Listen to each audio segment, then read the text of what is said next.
Hello, my name is Jason and welcome back to I Have a Story. I brought a story to you several months ago about a woman that I reported. She's a drug addict, a meth addict, and I reported about the guns, loaded guns, all over the house, leaning up against walls, sitting on the floor, and a 6-year-old child in that house. I've talked about how school has had multiple meetings about that child in school because of the problems that they're having. And I watched it several times myself firsthand. Mom can't get out of bed. 10 o'clock, 10:30, 11 o'clock. Now we'll get the kid to school. Repeatedly, day after day. So they've had many meetings over this kid, even with children's services and blah, blah, blah. And through several abuse victims, advocates have been involved, and nobody's done anything. I've talked about this. So this woman and her 6-year-old son, maybe he's 7 now. I mean, it's been at least 6 months, so give me a little leeway on the ages because they might have had a birthday in the past 6 months that I'm not aware of. They live with their grandpa at his house. He's 73. The last time I talked to him, again, about 6 months ago. Maybe he's 74 now. It's been reported about her abusing grandpa physically. So now just here recently, I found out about this yesterday, that she's doped up again and beat the snot out of her 73, 74-year-old dad. And it's not the first time she's done it. It's been reported that she's done this. And the guns, the drugs. This is a woman that when I was at her house, the few times I've been at her house, she has a 6-year-old son who is forced to sit in the living room. He has no friends. He's not allowed to leave that room unless he has to go to the bathroom. He's not allowed to go outside and play. I was there. I took him a sled on Christmas and said, "Hey, here, I got you a Christmas present." He opened it up. I was so excited. Let's go sledding. Mom stopped me. "No, you're not taking him sledding." "Why not?" "It's Christmas. He just got a sled. You just sit here and do your thing. I'm taking him outside and we're going sledding." And she physically stopped me and said, "No, you're not. It's cold outside. It's 28 degrees. It's not 40 below. This is winter. No, you're not." And then it turned into, because then I sat in the living room playing with that kid, and she forced me out of that living room. "You are not spending time with my son." "Well, why not?" "Because he is trained to sit in there by himself and leave me alone. And you are going to ruin that." What? Are you kidding me?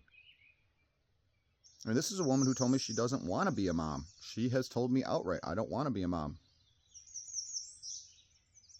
Because and she's what, in her early 40s?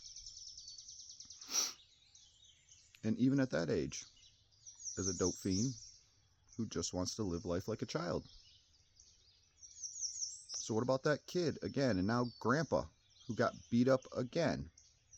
And the story I got is she beat up her dad so bad that his dog attacked her, and she actually got put in the emergency room because the dog attacked her for attacking him. And none of this would take place if our systems did their job. The one advocate that I was talking to and working with on this case, and I mean, I'm nobody. I just know this stuff happens, and I'm trying to protect people in severe. There are certain lines that, I can put up with. People are people. Live your life the way you want to live. There are certain lines we do not cross. This is a house where that kid is forced to sit in a living room. There's a coffee table, meth, and marijuana on that table. When I walked in that house, I picked up the bong and moved it and put it in the kitchen.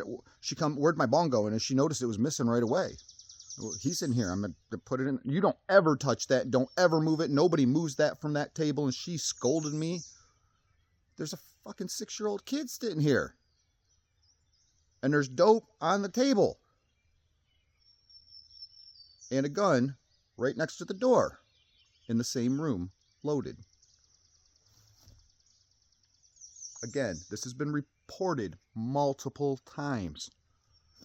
The advocate came back to me after she told me about her sitting down reporting this and speaking with professionals about it, like Children's Services, because they're just such wonderful, wonderful agencies, right? The report back from Children's Services was, we know what's going on in that house, but we're too scared to go there. I've reported this. I mean, I've talked about this on my channel. They're too scared to do their job. Then why are you in it?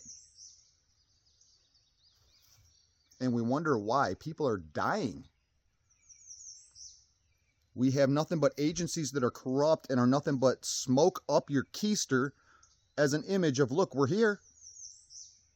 But what are you doing? I have so many stories that I personally have been firsthand a part of with this stuff.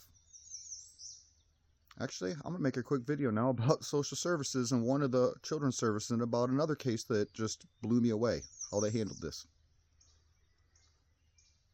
But this is now where that case has escalated to, because our system still is too scared to do their job.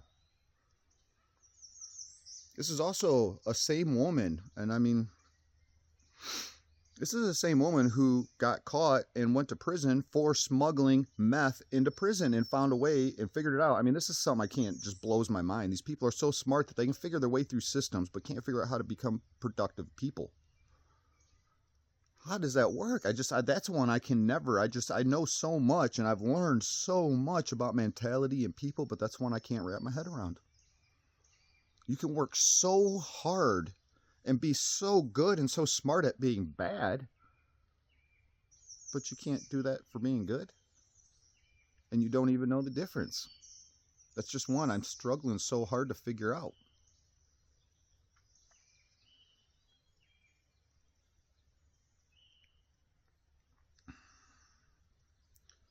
This is a mom who, and she got, from my understanding, if I remember correctly, less than a year for smuggling dope into prison. And she told me all I had to do was fool around with the judge. Go get a hotel room. That's why I just keep getting away with this stuff and keep getting away with this stuff. I have no proof of that. I don't know it. That's what she told me. And she's not the only person that I know who has told me that. I don't even know how much to talk about in that situation because the corruption in our system is unbelievable. And I'm scared to sit here and even talk about it. But yet I have to sit here and watch it and watch people die, and we'll live with this. While they get protected, high-powered seats, big paychecks. And tell me what's right and wrong.